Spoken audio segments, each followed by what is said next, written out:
भाई बात यह है कि आप मुनासिब विकेट बनाएं। मुझे तो लगता है ये हमारे जो मैनेजमेंट के लोग हैं ये बिल्कुल ही दिमाग से खाली हैं। ऐसी विकेट बनाने की क्या ज़रूरत है? शोर इतना डाला हुआ है कि जी फास्ट पिच है, फास्ट पिच है। वो 6 विकेट गिरे हैं 1.5 दिन में हमारे। ठीक है, चलो जी, अगर मान लें कि हमारी टीम बहुत अच्छा खेली तो भाई 12 ओवर तो अभी उन्होंने भी खेल लिए हैं, कोई विकेट नहीं गिरी। वरना एक दो तो ठीक आउट है हो ना। सकते। अच्छा, अब कल देख लेंगे। अगर तो कल आके विकेट्स निकाल लेते हैं तो ठीक है, चलो जी मैच जीत लेना तो चलो फिर भाई तो ठीक ठीक है है। जी, मुनासिब विकेट था, चलो जी ठीक है। और अगर मैच ड्रा हो जाए तो फिर मेरा ख्याल है जिसने पिच बनाई है उसे भी पकड़ लेना चाहिए, और जिसने शोर डाला हुआ इतने बस अरसे से कि जी पता नहीं क्या पिच बना दी। भाई इससे बेहतर तो आप बांग्लादेश के खिलाफ पिछली दफ़ा जब सीरीज हुई थी तो खेल लिए थे 2-0 से, आसानी से आपने मैच जीत लिए थे। अस्सलाम वालेकुम viewers, welcome to all of you on my YouTube channel Crick Chat. Viewers, आज की जो वीडियो है इसमें हम बात करेंगे जो सेकंड डे है टेस्ट मैच का, पाकिस्तान वर्सेस बांग्लादेश। इसके ऊपर पहली इनिंग्स में पाकिस्तान ने 448 फॉर 6 जो है डिक्लेयर की इनिंग्स, और रिजवान जो है वो सबसे बेहतरीन परफॉर्मर रहे। उन्होंने 171 रन्स किया है और वो नॉट आउट रहे। और साउथ शकील ने 142 रन्स की इनिंग्स खेली। ये दोनों ही बैटर्स बड़े शानदार परफॉर्मेंसेस दी इन दोनों बैटर्स ने, जिसकी वजह से पाकिस्तान जो है एक अच्छी पोजीशन में हमें नज़र आ रहा है। वरना जब 3 विकेट्स डाउन हुए थे कल अर्ली ऑन, और उसके बाद जब पाकिस्तान स्ट्रगल कर रहा था, तब जो है साइम अयूब और साउथ शकील ने जो है मैच में टीम को संभाला। उसके बाद रिजवान ने बेहतरीन परफॉर्मेंस दी और पाकिस्तान को एक अच्छे टोटल की तरफ ले गए, और 448 पर जाकर पाकिस्तान ने इनिंग्स डिक्लेयर की। बांग्लादेश के 27 फॉर नो लॉस हैं at the end of the second day. अब थर्ड डे का जब मैच स्टार्ट होगा तो उसमें पता चलेगा पाकिस्तानी बॉलर्स किस तरह की बॉलिंग करते हैं। तो मेरे साथ है हमजा, उनसे जानते हैं कि वो आज के जो मैच को, यानी कि जो आज का डे था, इसमें मैच को किस तरीके से देखते हैं, और साथ ही साथ ये क्या समझते हैं कि आइंदा आने वाले जो दिन है, जो थर्ड डे है, फोर्थ डे और फिफ्थ डे के, इसमें पाकिस्तानी फास्ट बॉलर क्या 20 विकेट्स ले पाएंगे। तो इस सारी चीज़ों पे हमारी डिस्कशन रहेगी, और साथ ही साथ आपको बताएंगे कि मिचेल स्टार्क ने बॉर्डर गवास्कर ट्रॉफ़ी के बारे में क्या स्टेटमेंट दी है। तो व्यूअर, सबसे पहले हमजा से जान लेते हैं कि वो आज की पाकिस्तान की परफॉर्मेंस के बारे में उनका क्या पॉइंट ऑफ व्यू है। तो सबसे पहले मैं पाकिस्तान की बैटिंग को अप्रिशिएट करता हूं, जैसा कि साउथ शकील और रिजवान ने सैम अयूब के आउट होने के बाद कमबैक किया। 240 रन्स की पार्टनरशिप हुई इन दोनों के दरमियान। 354 पे जाके साउथ शकील आउट हुए 141 रन्स पे। उसके बाद सलमान अली आगा आए और रिजवान जो थे वो एक एंड पे जमे रहे। 171 रन्स पे भी वो नॉट आउट रहे, और पाकिस्तान ने 6 आउट पे डिक्लेयर किया 448 रन्स पे। तो ये देखना है कि उसके बाद बांग्लादेश की बारी आई और पाकिस्तान ने 12 ओवर्स किए और 27 फॉर नो लॉस है बांग्लादेश का। अब ये बांग्लादेश के लिए गुड साइन हो गया कि उन्होंने नई बॉल से 12 ओवर्स गुजार लिए हैं विदाउट लूजिंग अ विकेट। और ये देखना है अब कि पाकिस्तान जो है 20 विकेट्स ले सकता है कि नहीं, और 3 डेज रिमेनिंग है।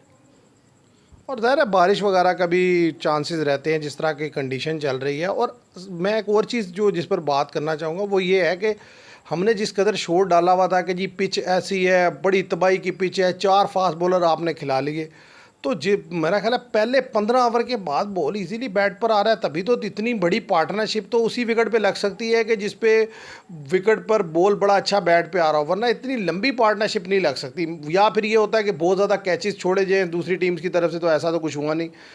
गेंद बाद में बैट पर आया ही बहुत अच्छा।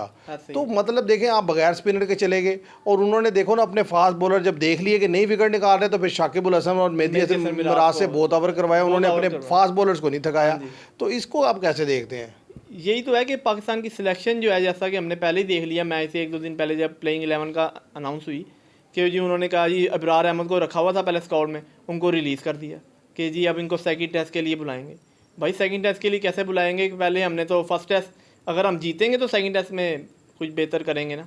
अगर पहला टेस्ट भी ड्रॉ होता है तो हमारे तो 12 पॉइंट्स गए WTC के, तो हमने फिर क्या करना सेकंड टेस्ट में। और बात यह है कि इतना शोर आपने डाला है कि जी इस तरह की पिच होगी जिसमें मैच का फैसला होगा। आप देखें ना, 2 दिन हो गए 6 खिलाड़ी आउट हुए। चले पहले दिन हाफ डे का मैच हुआ, 40 ओवर्स हुए। आज भी पाकिस्तान ने ओवर्स खेले तो ऑलमोस्ट 80 प्लस ओवर्स हुए होंगे आज। फुल मैच ही हुआ है मेरे तो ख्याल से। 120 या 130 ओवर्स में 6 विकेट्स गिरी हैं बस। तो इसका मतलब है पिच बैटिंग पिच है, बॉलिंग के लिए तो नहीं है। अगर बॉलिंग के लिए पिच होती तो 120 ओवर्स में तो मेरा ख्याल है 1.5 टीम आउट हो जानी चाहिए, उनके भी 6 प्लेयर आउट हो जाने 250 चाहिए। पे आउट ही हो जाता पाकिस्तान। जैसा कि हमने देखा कि अब ये है कि अगर बांग्लादेश ने कल का दिन गुजार लिया, आउट ना हुए, ऑल आउट ना हुए, तो मेरे ख्याल से तो ये है कि ड्रा ही होगा टेस्ट भी। जाहिर है जो विवर्स जो सिचुएशन नज़र आ रही है, जिस तरीके से 12 आवर्स में उन्होंने 27 रन बनाए हैं। अब सुबह जब अर्ली ऑन आएंगे, अगर तो पाकिस्तानी फास्ट बॉलर्स ने कुछ एक्स्ट्रा ऑर्डिनरी बॉलिंग की और उनके जल्दी से विकेट्स निकाल लिए तो, और उनको रिस्ट्रिक्ट कर लिया यानी कि फॉलो ऑन कर दिया, फिर तो पाकिस्तान के चांसेस रहेंगे। या कम से कम 150-170 रन की लीड ली तो फिर आप आके तेज़ रन बनाकर दोबारा उनको देकर लास्ट डे में जाकर जो है मैच को अपने नाम कर सकते हैं। लेकिन प्रॉब्लम यह है कि लास्ट डे तक जाते जाते मैच में बारिश का फैक्टर भी है और दूसरा जो है वो स्पिनर के लिए मदद होगी। तो स्पिनर तो हमारे पास कोई प्रोफेशनल प्रॉपर है ही नहीं। वो सलमान अली आगा करेंगे, हम सलमान अली आगा से कराएंगे या साइम अयूब से करवाएंगे। वो भी कम ही कराएंगे ये, क्योंकि एक बॉलर अगर थक जाएगा चाहे फास्ट बॉलर तो दूसरा आ जाएगा, क्योंकि 4 फास्ट बॉलर हैं। अभी तो मोहम्मद अली को लाए ही नहीं 12 ओवर में, ये इन्होंने नसीम शाह ने कराए हैं, शहीन शाह अफरीदी ने।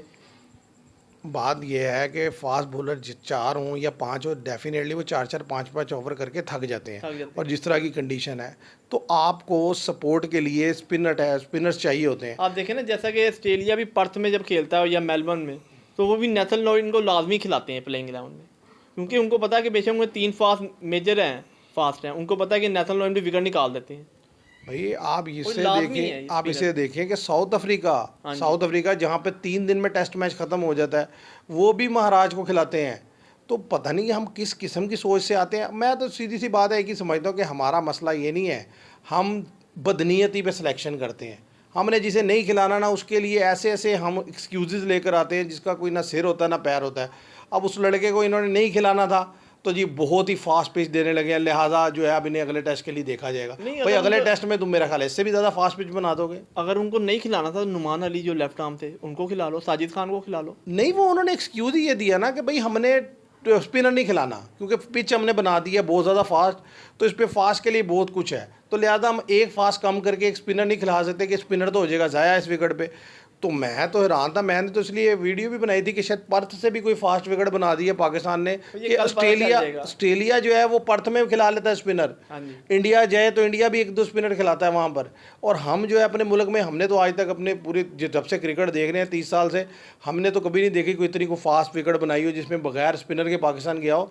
तो ये पहली टाइम 4 फास्ट बॉलर से चले गए हैं और नज़र ही नहीं आ रहा। आप देखें ना पहले 15 ओवर के बाद क्या हालत हुई है कि मतलब इजीली बैट पर गेंद आ रहा है, 2 बैटर आपके 150-150 करके और 6 विकेट गिरे 2 दिन में। इधर से ही पता चलता है कि ये विकेट बैटिंग है। उनके जो लड़का आपके 2 खिलाड़ी जो है 150 प्लस रन कर जाए तो समझो फिर ये विकेट बैटिंग है, वो कहीं भी मैच हो रहा हो। और व्यूअर्स इस पर मजीद मोहरत लग जाएगी अगर कल जब बांग्लादेश बैटिंग करने आएगा, अगर वो कल के दिन में बांग्लादेश नहीं आउट होता और वो इनिंग्स को खेलते खेलते 200, 250, 30 या जो भी रन्स बनाते हैं और आउट नहीं होते, तो इट मीन्स के साबित हो गया कि मतलब फिर ये तो पिच बॉलिंग पिच तो नहीं हुई, ये तो बैटिंग पिच हुई। और मेरा तो ये ख्याल है 3 दिन में 2 टीम्स नहीं आउट हुई। और मेरा तो ये ख्याल है कि जैसा कि पहले पिछले साल जो 2023 में सीरीज इंग्लैंड ने टूर किया पाकिस्तान का, ऑस्ट्रेलिया किया, इन्होंने स्पिनर खिलाया था, ये फर्स्ट टाइम ही हुआ है कि इन्होंने 4 फास्ट डाल लिए हैं वो भी पाकिस्तान में। भाई बात यह है कि आप मुनासिब विकेट बनाएं, मुझे तो लगता है ये हमारे जो मैनेजमेंट के लोग हैं ये बिल्कुल ही दिमाग से खाली हैं। ऐसी विकेट बनाने की क्या ज़रूरत है? शोर इतना डाला हुआ है कि जी फास्ट पिच है और 6 विकेट गिरे हैं 1.5 दिन में हमारे। ठीक है, चलो जी अगर मान लें कि हमारी टीम बहुत अच्छा खेली तो भाई 12 ओवर तो अभी उन्होंने भी खेल लिए हैं, कोई विकेट नहीं गिरी, वरना 1-2 ठीक है ना। अच्छा अब कल देख लेंगे, अगर तो कल आके विकेट्स निकाल लेते हैं तो ठीक है, चलो जी मैच जीत लेना तो चलो भाई ठीक है जी, मुनासिब विकेट था, चलो जी ठीक है। और अगर मैच ड्रा हो जाए तो फिर मेरा ख्याल है जिसने पिच बनाई है उसे भी पकड़ लेना चाहिए, और जिसने शोर डाला हुआ इतने अरसे से कि जी पता नहीं क्या पिच बना दी। भाई इससे बेहतर तो आप बांग्लादेश के खिलाफ पिछली दफ़ा जब सीरीज हुई थी तो खेल लिए थे 2-0 से, आसानी से आपने मैच जीत लिए थे। पिछले साल भी जब इंग्लैंड आया, ऑस्ट्रेलिया आया, जब भी इन पर बड़ी तनकीद हुई कि इन्होंने विकेटें ऐसी दी कि इंग्लैंड तो तेज़ खेलता है, उन्होंने एक दिन में 500 रन मार दिया था। ऑस्ट्रेलिया ने भी ऐसे ही कि इनसे विकेट निकल नहीं रही, उनके फास्ट भी निकाल रहे हैं, स्पिनर भी निकाल रहे हैं। बात यह है कि आप मुनासिब विकेट दें, डिसेंट विकेट होनी चाहिए। और अगर आप टेस्ट जिस तरीके से आज हो रहे हैं उसके मुताबिक तो भाई फास्ट पिच होनी चाहिए जिसमें मदद हो और स्पिनर के लिए भी हो, ताकि मैच का फैसला हो। अब 2 दिन में अब 6 विकेट गिरे हैं, अब अगले 2 दिन में भी अगर चलो 10 विकेट भी गिर जाए तो 16 विकेट, तो फिर आप टेस्ट ड्रॉ हो गया। भाई ठीक है, इंग्लैंड वगैरह में, ऑस्ट्रेलिया वगैरह में एक पूरा दिन बारिश हो जाए ना, इवन देन मैच का फैसला हो जाता है। आप पता नहीं किस तरह की विकेट्स बना के देते हैं कि उसका फैसला नहीं होने को लग रहा जो भी। और अभी बांग्लादेश खेल रहा है, या तो अगर कोई ज़रा सी भी बेहतर टीम खेल रही हो, बांग्लादेश मतलब 10वें नंबर की टीम खेल रही है टेस्ट की, तो वो उसके खिलाफ आपकी ये हालत है कि आप इस तरह की विकेट दे रहे हैं कि गन्ना जिसमें 15 ओवर के बाद जो है वो गेंद जो है वैसे बैट पे कि बिल्कुल ही बैट पे आ रहा है, ना बॉल निकल रहा है, ना कुछ हो रहा है। तो बाकी टीम्स के अगेंस्ट आपने फिर क्या खेलना है? इंग्लैंड दोबारा आ रहा है, आप उसके खिलाफ क्या करेंगे? फिर वही होगा, उन्होंने तो तेज़ खेलना है, जैसे कि इंग्लैंड तो अपनी पिचों पे तेज़ खेलता है। हाँ, तो व्यूवर्स मुझे तो लगता है कि ज़्यादा चांसेस जो है मैच के ड्रॉ होने के हैं। अब ये है कि हाँ, बांग्लादेश अगर बड़ी पुअर क्रिकेट खेलेगा और पाकिस्तान बॉलर कुछ एक्स्ट्रा ऑर्डिनरी कर दें तो कर दें, अदरवाइज़ ज़्यादा चांसेस मुझे लगता है कि ये मैच जो है ड्रॉ की तरफ जाएगा। और अब अगर बात की जाए कि जो मिचेल स्टार्क ने स्टेटमेंट दी है बॉर्डर गवास्कर ट्रॉफ़ी को लेकर, और जैसे कि अब काफ़ी कंसिस्टेंटली स्टेटमेंट्स आ रही हैं बॉर्डर गवास्कर ट्रॉफ़ी को लेकर, और ख़ास तौर पे ज़्यादातर ऑस्ट्रेलियंस की तरफ से आ रही हैं। इंडियन जो प्लेयर्स हैं उनकी तरफ से कोई ख़ास रिप्लाइज नहीं आ रहे। ज़्यादातर जो प्रोवोक कर रहे हैं या जो बड़ी हार्श स्टेटमेंट्स आ रही हैं या जो भी बड़ी मोटिवेटेड किस्म की स्टेटमेंट्स आ रही हैं वो सब की सब ऑस्ट्रेलियन प्लेयर्स की जानिब से आ रही हैं। तो मिचेल स्टार्क का ये कहना है कि जो बॉर्डर गवास्कर ट्रॉफ़ी है ये एक्चुअली एशिस के कम बराबर की जो है वो ट्रॉफ़ी है। तो मैं हमजा से पूछूंगा कि मतलब ये क्या समझते हैं कि वाकई इसको इतना हाईली रेट किया जा सकता है? इस साल जो है वो वाकई इसको हाईली रेट कर रहे हैं, क्योंकि उन्होंने कहा ये एशियस के बराबर है, और एशियस के बराबर की रीज़न उन्होंने यही दी है कि इस बारी जो है ये 5 टेस्ट मैचेस खेले जाएंगे। इससे पहले जितनी भी बॉर्डर गवास्कर ट्रॉफ़ी हुई हैं वो 4 टेस्ट मैचेस पे मुश्तमिल होती थी। अब इन्होंने एक एडिशन किया एक टेस्ट का, तो इसलिए वो मिचेल स्टार्क ने कहा कि, और उन्होंने साथ ये भी कहा कि जो हमारी स्किल्स और कंपटीशन होगा वो एशियस के बराबर का होगा, एशियस के लेवल का होगा, कि जब हम मैदान में उतरेंगे तो हमारी स्किल्स और कंपटीशन जैसे हम एशियस में खेलते हैं वैसे ही हम इंडिया के ख़िलाफ़ भी खेलेंगे। और उन्होंने कहा कि इंडिया एक स्ट्रॉन्ग साइड है, इसमें कोई शक नहीं, पर इस बार हम अपना पूरा देंगे, जान लगाएंगे। और वैसे भी व्यूवर देखा भी जाए तो 4 दफ़ा से लगातार इंडिया जो है बॉर्डर गवास्कर ट्रॉफ़ी जीत रहा है, और ऑस्ट्रेलिया जो है वो अंडर प्रेशर खेल रहा है। और पीछे कुछ अरसे से जब से 2023 वर्ल्ड कप का जो फाइनल हुआ है या जो टेस्ट चैम्पियनशिप का फाइनल ऑस्ट्रेलिया जीता है, और फिर उसके बाद T20 वर्ल्ड कप में जो इंडिया ने उसको हराया है, तो इससे आपस में बहुत ज़्यादा जो है ना कंट्रोवर्सी कह लें या आप कह लें कंपटीशन बहुत ज़्यादा हाई हो गया इनका आपस में, और बहुत ज़्यादा जो है डिस्कशन होने लगती है इनके मैच से पहले। तो जैसे एशियस की डिस्कशन होती है उसी तरीके से अब डिस्कशन होने लगी है।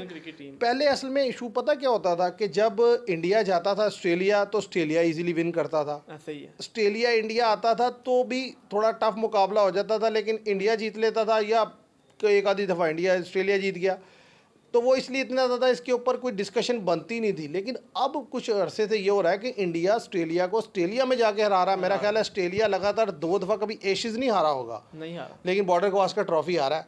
तो इसीलिए इस दफ़ा देखें उनका एक एक प्लेयर आके जो है बॉर्डर गवास्कर ट्रॉफ़ी पे बात कर रहा है जैसे वो एशियस के लिए डिस्कशन करते हैं, और सामने वाली टीम को अंडर प्रेशर करने की कोशिश कर रहे हैं। लेकिन मेरा ख्याल है इंडियन ने जो अभी तक जिस तरीके का जो है मुजाहरा किया वो बड़ा ज़बरदस्त है कि वो बड़े कूल और काम दिखाई दे रहे हैं कि वो इतना ज़्यादा कोई रिस्पॉन्ड नहीं कर रहे, यानी कि कोई उस तरह से एग्रेशन नहीं शो कर रहे।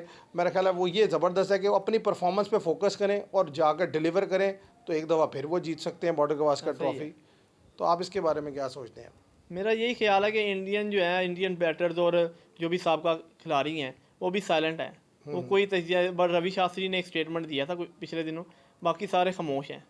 अब फोकस वो कर रहे हैं मेरे ख्याल से, जैसा कि अब बांग्लादेश की सीरीज़ आएगी नेक्स्ट मंथ, उसमें क्या स्काउट अनाउंस करते हैं, और न्यूजीलैंड के ख़िलाफ़ जो 3 टेस्ट मैचेस की सीरीज़ है, ये 5 टेस्ट मैचेस जो हैं बहुत इंपॉर्टेंट है इंडिया के लिए, क्योंकि इसमें जो स्काउट खिलाएंगे और जो प्लेइंग 11 खिलाएंगे तो ज़्यादा चांस है वही ऑस्ट्रेलिया के लिए अनाउंस करेंगे। उसमें स्पिनर कौन से होंगे, फास्ट बॉलर कौन से होंगे, तो ये देखना है कि इंडियन अब कैसे रिएक्ट करते हैं। अब बस ये तो एक बात समझ आ रही है कि इस दफ़ा की जो बॉर्डर गवास्कर ट्रॉफ़ी है बड़ी इंटरेस्टिंग होने वाली है। तो इसके लिए मैंने जैसे पहले भी कहा कि इससे जुड़ी जो भी न्यूज़ होगी वो आपके साथ शेयर करते रहेंगे, और जब सीरीज़ स्टार्ट होगी तो फिर तो एक है बड़ी ही फ्रूटफुल किस्म की डिस्कशन हमारी रहेगी इसके ऊपर। तो आज के लिए इतना ही। मैं उम्मीद करता हूँ कि आपको ये वीडियो पसंद आएगी। वीडियो पसंद आए तो इसे लाइक कीजिएगा, शेयर कीजिएगा, चैनल को सब्सक्राइब कीजिएगा। Thank you very much.